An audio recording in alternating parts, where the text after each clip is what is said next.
place is here, the time is now. Welcome to the wonder, welcome to the wow. Time for the joy of learning. Tony, the Joy of Learning guy. Welcome to another segment of Reads and Recommends. Today I'm recommending Reading Magic by Mem Fox. Subtitle, Why Reading Aloud to Our Children Will Change Their Lives Forever. Let's see what Mem Fox has to say about the importance of reading aloud to our children. It's hard to find time to really talk with our children. We all know that 21st century living is more than hectic. For parents whose careers eat time and endanger relationships, and I emphasize busy fathers as well as busy mothers, the read aloud sessions between a parent and a child is one of the most effective rescue remedies available. The time spent reading together provides clear evidence to a child of a parent's love, care, and focused attention. And it gives the parent a chance to close off the rest of the world, relax, and connect with the child wonderfully. Although a read aloud session can happen anytime, it's important also to have a ritual about reading aloud every night, in the same place, at the same time, with the same cushions or pillows, the same stuffed animals, and the same books. According to Margaret Mead, the noted anthropologist, children not only appreciate the safety of a predictable life, they actually need regular routines to feel secure in the world. So while reading aloud sessions can happen at any time, they must happen at bedtime. And finally, this is about Albert Einstein. Einstein himself told the story of a woman who had asked what she could do to make her son more intelligent. Read him fairy stories, he said. The woman, thinking that he was being lighthearted, laughed and said, and when I read him fairy tales, then what should I do? Einstein replied, read him more fairy stories. It's pretty interesting. Albert Einstein suggests reading fairy tales to your children. I recommend that you read Reading Magic by Mem Fox because it is a clear statement of why reading is important. And what I love about Mem's approach is that she makes it very practical in the when and the where, and it's always fun and easy to do, and you can do it in your own home. And even if you don't read the book, I strongly encourage you to read every day to your children. Start the practice of 10-minute learning every day in your own home.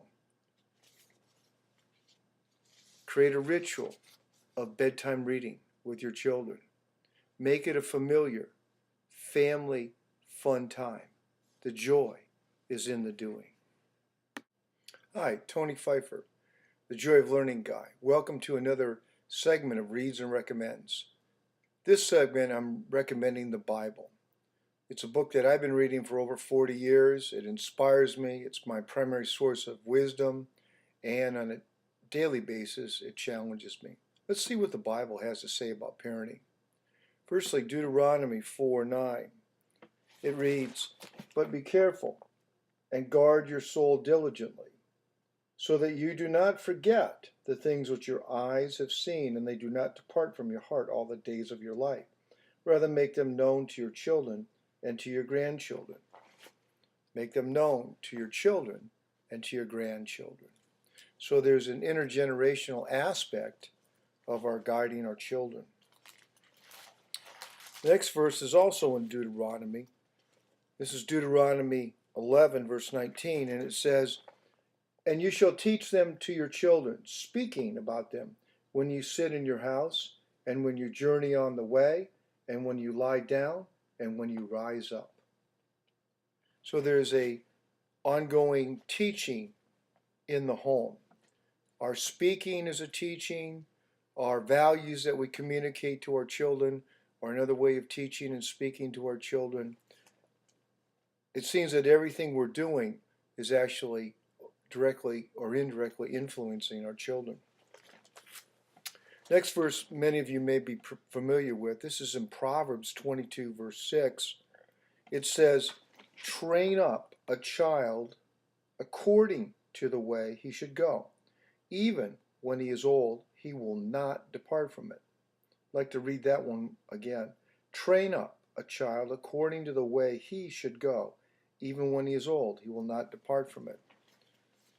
So whatever we want our children to become, the path that we're pointing them to, we obviously need to guide them with our love, our example, our training, our discipline. And then finally in the New Testament there's a verse that says in Ephesians chapter 6 verse 4, "And fathers, do not provoke your children to anger, but nurture them in the discipline and admonition of the Lord." So as parents, we need to be very exercised as we care for our children, not to provoke them to anger, and at the same time also discipline them and admonish them in our love according to God's love. I recommend that you read the Bible. It is an inspiring and challenging point of reference to guide you in your life and in your children. Read the Bible for yourself. Read it to your children. The joy is in the doing.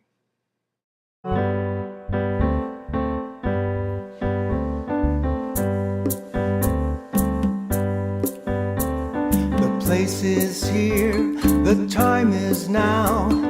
Welcome to the wonder, welcome to the wow. Time for